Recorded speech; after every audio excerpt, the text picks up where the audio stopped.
Hey folks, this is Riker with a video on my preliminary impressions of the Diablo 4 beta. Now I've got 3 characters to max level 25, currently max level in the beta. In final game, max level is 100. So I've felt the 1 to 25 for all 3 currently available classes, Barbarian, Rogue, and the Sorcerer. Next week, we're going to play the Necromancer and the Druid when those become available. We'll be live streaming those. We got live stream VODs of my 3 playthroughs, at least the beginning of my 3 playthroughs, in my YouTube live section. You can check out those videos over there. And I'll also mention that in this video, I will avoid rehashing stuff that I discussed at length in my video from over here when I first played the December press beta. I was expecting this beta to be exactly the same. It's actually been improved a bit. I noticed some differences from that beta to this one. They did keep working on the game. Overall, the content that we could cover was the same. It was still a Fractured Peaks 1 to 25, same classes, but you can tell they kept developing the game since then. So I'll just start off by saying my impressions of the beta are still very positive. But one thing we need to get out of the way right away is this is not a better Diablo 2. This is not a better Diablo 3. Diablo 4 is doing its own thing. It's straying from being a classic ARPG in that it's going towards this open world type of game. So for instance, if we boot into game here with our Sorcerer, it's not going to be the kind of game like in D3 where you sit in town and you open up rifts and you chain doing randomized levels over and over and over again. It's not going to be like Path of Exile where you're going to run maps from your town over and over and over again, and in those maps find other mechanics to interact with. D4 is very much about your giant open world here. It's about travel. It's about what you encounter along the way. It's about loading this open world with content. And if you're not on board with that, then this isn't the game for you. Everything that you're seeing here, these are all things that you can do in the world. These gates, these are dungeons. The blue areas, these are side quests. The yellow exclamation marks, those are the world quests. Those are the main campaign quests, rather. There are altars of Lilith to be found, a ton of them. This doesn't even show all the content that there is. There's also going to be, as you're traveling, random pop-up events that you get to do. There are strongholds, like there's a stronghold here where once you've completed a mission here, a very challenging quest that is multiple phased, it unlocked a new town and a new dungeon. There's the world boss that spawns over here, Ashava. That's the world boss available in the beta. There will be more world bosses in the full release. And there's other forms of events and things to discover all along the way. And that is what the gameplay revolves around. It's a world loaded with various kinds of content to explore. I've leveled up 3 characters. While I did repeat a lot of the same missions, the same zones, the same dungeons, it wasn't a 1-to-1. I leveled to 25 in 3 different ways. Sure, was there a lot of overlap? Yes, but the exact order in which I did everything varied tremendously. You can do a couple campaign missions, then go wander off, do something else. It is completely non-linear. That's the core experience, fully non-linear. And you can extrapolate that to the whole world, where you don't have to finish this zone, the Fractured Peaks, before going on to another. You can do a few quests in here, and then you can bugger off to Skosglen. You can go over to the Dry Steppes. The order in which you complete the story is very much up to you. Some zones will be higher level, and you might want to wait before going there, but for the most part, you have a lot of freedom of choice in deciding where you go, what you do, how you level up. Again, this is a big departure from Diablo 2, from Diablo 3. So if you're just looking for D2 with modern graphics and improved features, or the same with D3, that's not what you're getting with D4. Now, that said, the combat in D4 continues to be top in class like D3. Moment-to-moment gameplay feels most like D3 of any other Diablo game, but with one key addition here, and that's the fact that you have an evade button. It's your spacebar. I'm going to run out of town here so that you can see it in action, but basically combat in D4 is a little bit more tactical, a little bit more methodical, because we can use this evade, and the game is designed around evade in mind. In other words, there are monster mechanics, enemy mechanics, boss mechanics, more so than in all other Diablo games combined, which require you to be able to well time your evade. So take a baseline of D3 combat, add that tactical element with the evade and the need to get out of certain enemy attacks. The density of monsters is less than in D3 because if there's too many monsters, then you can't be reacting to their mechanics. Sometimes some regions, particularly in dungeons, can feel a little sparse. Maybe they can up some of the density in the empty areas. But as for the absolute number of monsters on screen at once, that's going to be relatively low. Now, big asterisk here, and this comes down to difficulty. And I swear the difficulty has changed since I played in December. Maybe it's just that I've gotten more accustomed to the game, I don't know, but I feel like the game is too easy. Now, there are two difficulties called world tiers, and you can change difficulty in-game by going to this statue here, the world tier statue. You have a baseline difficulty, normal, or adventurer mode, and then you have veteran. Now, I played only on veteran now, over the past 3 days, over 30 hours of gameplay, and veteran felt very easy. I'd, keep adventure mode as it is. I understand there will be new people coming to the genre, but veteran, I feel, can use a bump in challenge. On the rogue and on the sorcerer, there was no challenge at all. Barbarian was a little harder at the start, for reasons we'll get into, but overall, veteran does not feel like a difficulty that challenges veterans. I would suggest upping that base difficulty, and again, you can keep adventure the way it is. So for some people, I know some people are saying, well, it was challenging enough for me. Cool. You can go to adventurer mode. I think having that extra difficulty for the veterans to really feel like a challenge is necessary, because otherwise we have all these monsters with all these mechanics and this evade button, and we're just obliterating things, instantly destroying, and it's all going to waste because we're obsoleting the intellectual nature of the content by just being too strong. Now, to elaborate a bit further on how difficulty works in Diablo 4, adventurer, veteran, this is not like D2 where you have normal nightmare hell where you're redoing the campaign over and over. So baseline, adventurer, veteran, you can change difficulty at any time. Veteran gives you more XP and more gold, and I'm glad that you don't get more loot drops, because we're going to talk about loot drops in a bit as well. Then nightmare difficulty. This only activates at level 50 plus. Basically, you will need to eventually complete a very difficult dungeon to unlock this difficulty. Once you've completed that, then you can play on nightmare. On nightmare, monster difficulty is ramped up significantly, and then you will start to get higher class of gear. And then similar thing for torment difficulty, even more challenging for even better drops. We didn't have access to nightmare and torment because demo caps out at 25, but for now, the 1 to 25 experience on veteran, in my opinion, too easy. One thing I see people bringing up is monster scaling. I don't love monster scaling, but it feels like the best solution to the problem of obsoleting content. Diablo 4 is all about exploring this entire world and then living in it. It's not like you go through the campaign and then you sit in town and run rifts all day.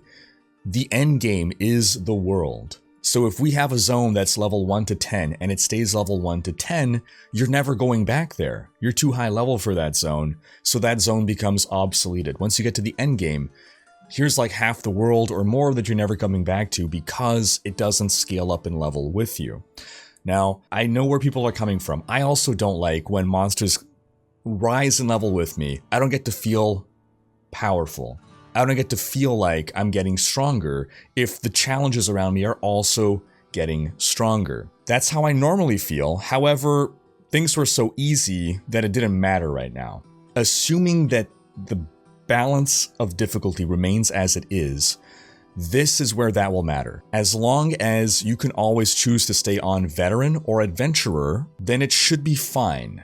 If you're getting your butt handed to you in veteran difficulty, drop it down to adventurer. If you try to then go on to nightmare difficulty, and you're getting your butt handed to you, you can go back to veteran and feel like a badass, and feel how powerful you are, without the zone needing to be lower level. It's just being scaled on lower difficulty. I think the trade-off of not obsoleting any zones in the world is advantageous. So to clarify for anyone wondering, zones have a minimum level. So here, the level is 36. So if I enter this zone, monsters are level 36.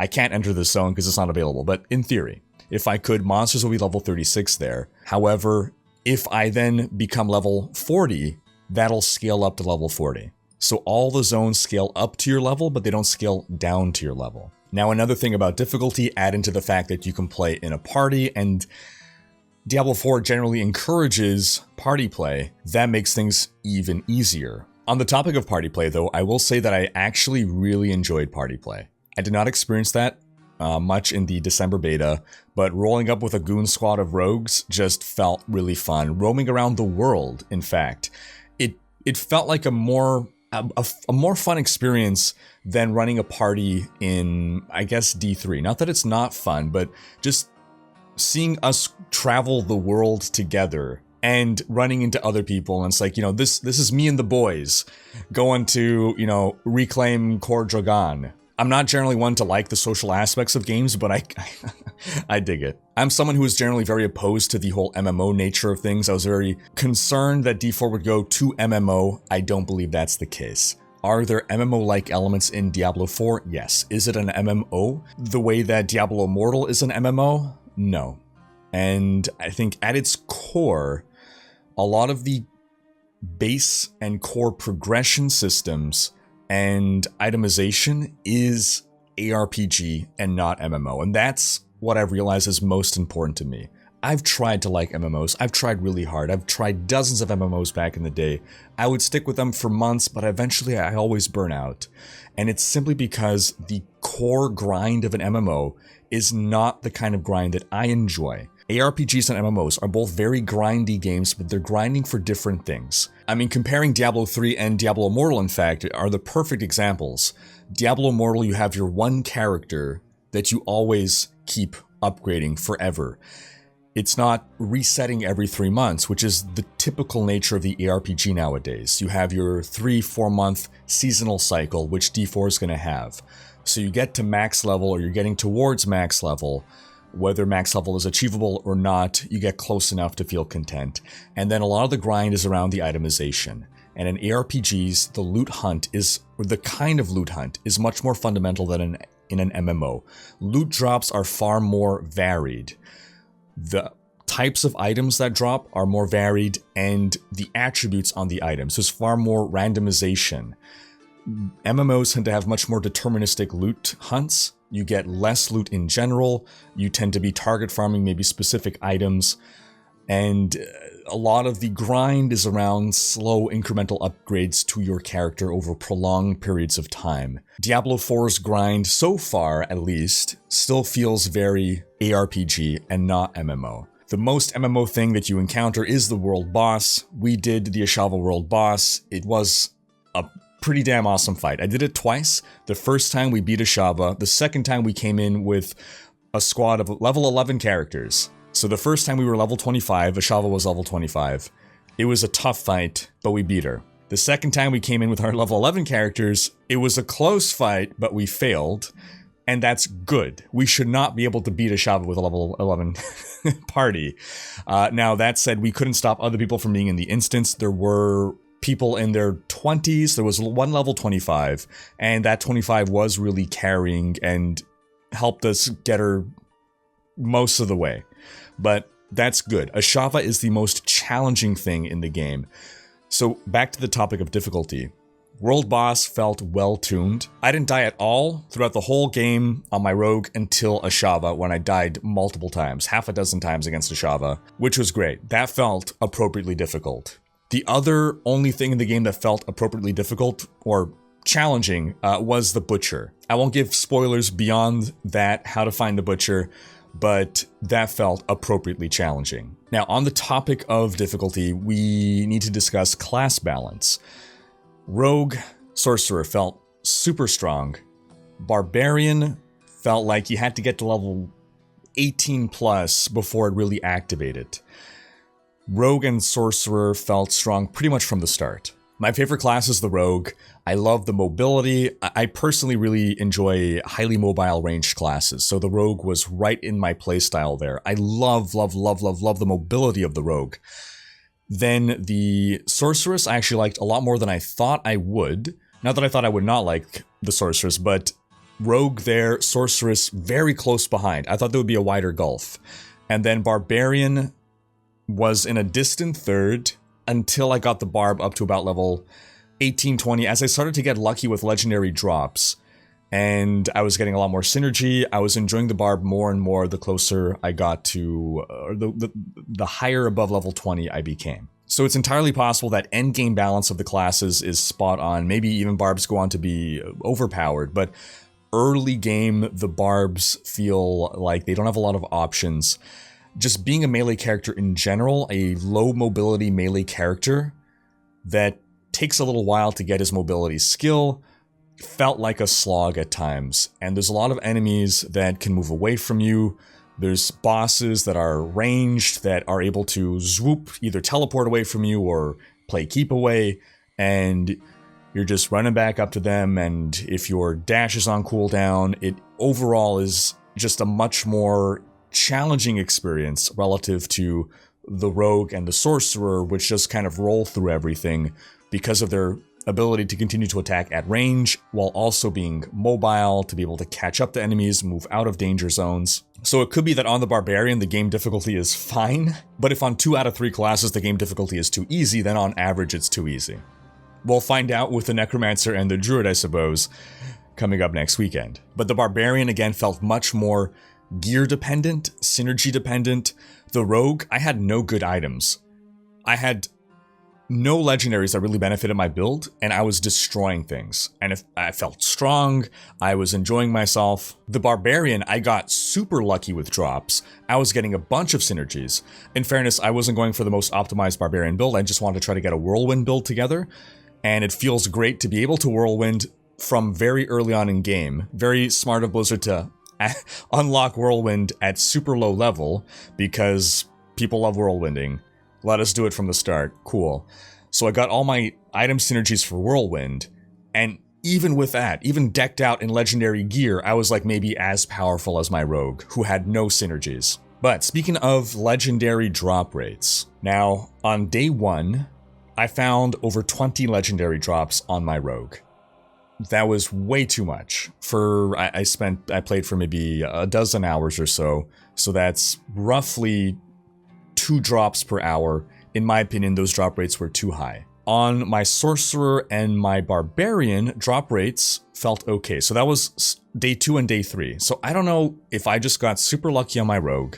I don't know if maybe there was some nerf to drop rates on day 2 and 3 of the beta. I don't know what's going on. All I can say is drop rates were way too high on my Rogue, and they felt okay on Sorcerer and Barbarian. Especially the Barbarian, I got maybe 1 legendary per hour at most, which feels just about right. There's some speculation whether drop rates were artificially inflated for beta or not, given we don't have lots of time to farm.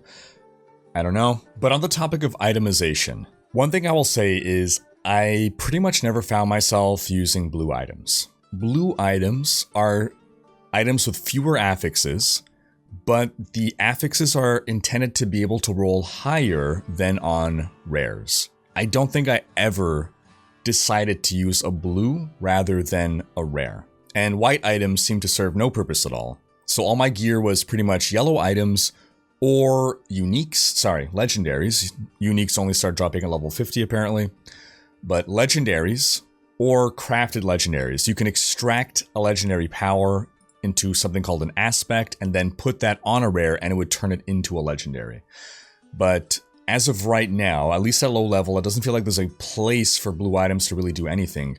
They might serve as a temporary filler, but you're never really picking it for a specific reason, as far as I can tell. At least in my experience, I never really wore blue items. My gear here is not optimized, don't pay attention to it. But I will say that overall itemization is better than Diablo 3's itemization. I think itemization was one weak point of Diablo 3, and I believe Diablo 4 is a distinct upgrade over that.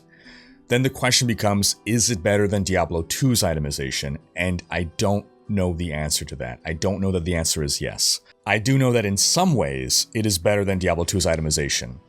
But is it overall better? I'm not sure. I do know that I care to look at affixes in Diablo 4. It's not just about what has a bigger number. So even if something gives me plus 24% or whatever, it could be that the affixes itself is something that is not needed for me or is otherwise not what I'm looking for with my specific build. Now, the most important stats seem to be the +1 to skill affixes. So you see here, +1 rank of Rallying Cry. That doesn't happen to be my main damage dealer, but that would be a big reason why I would pick one item over another. If my main skill is Whirlwind, well, I want plus Whirlwind skills. Or, in theory, if I'm going for a build that deals damage to vulnerable enemies, then I'll want affixes that do plus to damage to vulnerable enemies. All this to say that basically the item game isn't just mindlessly picking the up arrows the way it feels very much like in the early levels of Diablo 3. Affixes actually do matter, but while it feels like some affixes matter, it could be that it feels there's still a lot of affixes that don't seem to really matter. And that's what kind of lands me between, is it actually better than D2 or not? Some stuff is useful and I care about, but some of these affixes seem kind of irrelevant or made largely obsolete by other affixes. Which makes me a little bit concerned that we'll see the same evolution that we saw in Diablo 3, where before we had the current affix system of Diablo 3, you had a bunch of, 6 affixes, some of which were important, some of which were not, and then they separated that out into primary affixes and secondaries so that they could not compete, because a secondary affix is never something you would have taken over a primary, and so they just made them take up their own separate affix slots. And ultimately in Diablo 3, we never really cared about secondary affixes outside of very niche scenarios, but for the vast majority of the time, primary affixes were all that mattered, and there was only a small number that really mattered. Now, the concern is as well here in D4, are there going to be a small set of affixes that we will want on every piece of gear, and that is going to make itemization a solved game? I'll say that ultimately, I don't know, and the beta gives us kind of a skewed perspective because we cap out at level 25. Now we're playing this weird itemization game where we're farming level 25 items, where this will never happen in the actual game. You're going to keep leveling up, you're going to keep getting higher level items until you're eventually maxing out level 50, and then you're doing the ancestral items. So I'm trying not to let that cap skew my perspective too much, because there's this whole other aspect that's going to come online once we get to the actual end game. So I'll say overall about itemization, again, big improvement over Diablo 3. I'm not 100% sold on it being in all ways better than D2. I feel like we were sounding a bit harsh there, so let's brighten things up a bit by reiterating about how much content there is. I'd say in this one zone, there's probably more content than in all of Diablo 3. I could only imagine once we have access to the entire world, right? We have 120 or more dungeons to do. There's going to be strongholds. These numbers here, multiply that by 5 different regions, right? So 23 times 5-ish estimate. Dungeons, altars of Lilith to find, side quests, 35 times 5 side quests. Waypoints to find, strongholds are super fun activities. And that's not even getting into the endgame activities, which we didn't get a chance to play because it's at higher level, but we talk about in this video here that the devs went over in an update, I believe in September 2022, where you're going to get the Nightmare Dungeons, you're going to get the Helltide events, which are going to be like Terrorized Zones in D2-ish, a step up from that, and the bounties, the D4's take on bounties. Now on the topic of those Nightmare Dungeons, since that seems to be, again, a key part of, key part of the endgame, you need keys or sigils, Nightmare Sigils, which you'll find. Let's say to this dungeon, you'll get a key to that dungeon, then you need to travel to that dungeon, and you get to run it on higher difficulty for higher reward. So dungeons will form a big part of the endgame, and I do see criticism of the dungeons of D4, people saying that they are repetitive, and I wonder, repetitive in either their nature, their layout, or their objectives. I wonder how much of that is the fact that we're running the same dungeons over and over and over in the same zone. Could it be that when we have 120 plus dungeons, will they not feel as repetitive because maybe the dungeons in different zones are going to have more different layouts, more different objectives? I don't know. It's anyone's guess, but I'm seeing a lot of people commenting on that. I will say, in my case, for the dungeons, while I do enjoy them overall, the thing that I dislike about them would be the amount of backtracking that we tend to have to do. And I don't know if this will just get better as we become more accustomed to where to find objectives in dungeons, but dungeons tend to have multiple objectives, and depending on the layout of the dungeon, if you happen to miss a certain corridor or you take a wrong path, you'll find yourself needing to backtrack to get the second or the third or the fourth part of an objective. And in my opinion, backtracking should be sought to be avoided. In general, there are multiple ways to address avoiding backtracking. Some of them come down to the mission design within the dungeon, some of them come down to the layout of the dungeon, but I certainly would enjoy dungeons more if I didn't have to backtrack nearly as much as I currently do, which right now is a lot. And it's often because, oh dang, we missed the third thing, oh, it's probably in that offshoot corridor, right? You bring up the map and you're like, oh, it was there, we missed it, let's go back. And then when you go back, you then have to backtrack another time to get to the gate to fight the boss, for instance. I've also seen criticisms of the game's user interface. People saying that it looks like a mobile game. Overall, I do like the UI. I am not crazy about this font right here on the ground. I thought it was a placeholder when I saw it back in December. This font is awesome, right? Rupture Impact, that's an awesome font. If it looked more like that on the ground, I'd prefer that. Minor gripe, but also a pretty simple change, and I feel like I see a lot of people complaining about the font. Another very minor gripe is town layout here, especially the gambler, needing to go quite some distance from one zone to the next. Let's say I want to gamble my blood shards, my obols over here. I gotta port to this city of Kyovashad, and then I gotta run all the way here in order to gamble, and I'm just buying time right now as I am physically walking over to the gambler because, one, this is the only city with the gambler, and two, he's pretty out of the way. Then your stash seems to only be in Kyovashad, so as you're going around, you have little towns and other places. Thankfully, there are other town hubs, but and those town hubs tend to have blacksmiths to salvage items, thankfully. But as you find items you want to keep, well, in order to store them in your stash, you got to go back to Kyovashad from wherever you were. Not the end of the world, but even then, the stash is all the way up here in this building, as opposed to more accessibly by the waypoint. So I did find myself holding on to items because I didn't feel like going all the way back to Kyovashad, all the way back to my stash. Mostly because of party play. If I'm by myself, whatever, I'm okay with wasting my own time. I feel bad in a party being like, wait for me guys, I gotta take a minute to go over and stash stuff in Kyovashad, and it just interrupts the flow of gameplay where if you're not fully in sync with your party, and generally you won't be, people will fill up on gear at different intervals depending on how aggressive or not they might be and wanting to drop stuff on the ground and this and that. Again, nitpick, and perhaps, again, I'm leaning a little bit too much towards the negative here, but again, I encourage you to go back and watch my first video. I'm also freaking exhausted from 30 hours of, streaming, whatever. I encourage you to check out my first video from December with my first impressions, but yeah, overall, again, I'm still enjoying myself very much. I think that a lot of the issues that people have, or that I have specifically, are pretty easily addressed. Things about difficulty, things about tiny nitpicks and UIs. Those are very, very simple fixes, and even in some of these things, even if they're not fixed, it's not the end of the world. Just want to bring some counterbalance to all the hype and all the general positivity that I feel. As I know people are like, oh, you know, you're always only saying good things. What are some bad things? What are your complaints? Okay, these are my complaints. They're petty and they're minor overall.